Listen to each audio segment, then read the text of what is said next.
In this video, I will show you how to remove unwanted objects or text from a video directly from your phone in just a few steps. Let's get started. Go to your Play Store and search for Ani Eraser.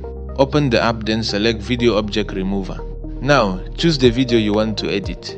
Next, select Basic instead of AI. This box will pop up automatically. Now, drag the box over the object you want to remove. Make sure you cover the object properly, because if you don't, you may not get the best result.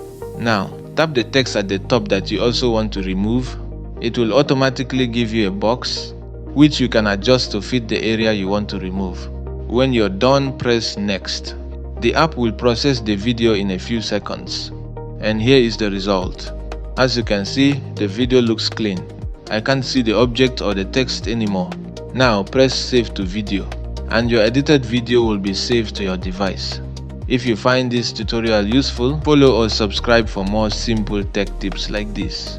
And if you have any questions, drop them in the comment section. I'll see you in the next one.